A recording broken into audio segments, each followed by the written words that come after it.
Report को देखने के बाद मुझे इतना तो समझ में आता है कि सिर्फ ये बता दिया गया कि संभावना किस बात की है, लेकिन क्यों ये हुआ, क्या इसके पीछे की वजह रही, क्या जानबूझकर बहुत सारी चीजों को अभी डिस्क्लोज नहीं किया जा रहा है और ये नाकाफी नजर नहीं आता। ये कहीं ना कहीं इंसाफ तो नहीं है सर उन लोगों के साथ जिनको इंतजार है उस सवाल के जवाब का। देखिए, आज की डेट में हर भारतीय, हर सिटीज़न ये चाहता है, पता करना चाहता है कि इतनी दुखद हादसा हुई है, ये हुई कैसे, किसका कसूर है, किसकी गलती है, जहाज़ की गलती है, पायलट की गलती है, इंजीनियर की गलती है। अभी जो इन्होंने कमेटी बनाई है इन्वेस्टिगेशन के लिए, मेरे हिसाब से इनमें से कोई भी एक्सपर्ट आदमी नहीं जो कि जिसने इतने एडवांस जहाज़ की ट्रेनिंग करी हो, एक्सीडेंट इन्वेस्टिगेशन पास्ट में करी हो, और इन्होंने रिपोर्ट बना के आगे मिनिस्ट्री को भेज दी है। ये जो रिपोर्ट बनाई है 15 सफ़े की, एक ऑर्डिनरी सिटीज़न के लिए ठीक है, लेकिन जो प्रोफेशनल आदमी है वो एक्सेप्ट नहीं करते ये रिपोर्ट। ये तो ऐसे बनाई जैसे मनोहर कहानियाँ बनती थी।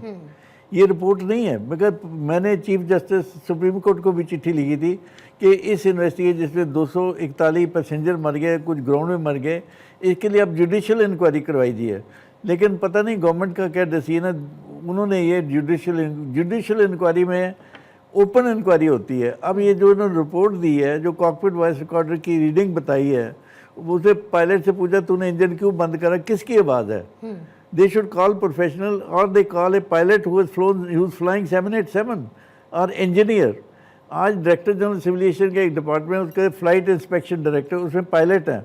किसी पायलट को बुलाइए, उसको बोलिए इसकी आवाज़ देखिए कौन बोले, कैप्टन ने को पायलट को कहा या को पायलट ने कैप्टन को कहा, ये पता नहीं। इनको ये नहीं पता किसकी आवाज़ है। और ये कॉकपिट वॉइस रिकॉर्डर पब्लिक को भी नहीं दिखाएंगे, कोई डॉक्यूमेंट ये पब्लिक को नहीं दिखाएंगे। इस इन्वेस्टिगेशन जो इन्होंने लिख दिया वही सच होगा। और जो टॉप इनके इन्वेस्टिगेटर्स हैं, like secretary home affair, secretary civilisation, bureau of civilisation security, जिन्होंने कभी जहाज की कोई इन्वेस्टिगेशन नहीं करी, वो इसमें अपना डिसीजन देंगे इन्वेस्टिगेशन का।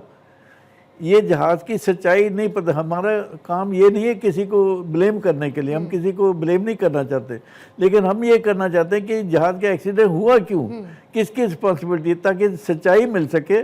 और सच्चाई के बाद हम जैसे एक्सपर्ट हैं, हम ओपिनियन देंगे आगे से ऐसे इंसिडेंट कैसे अवॉइड करे जाएं।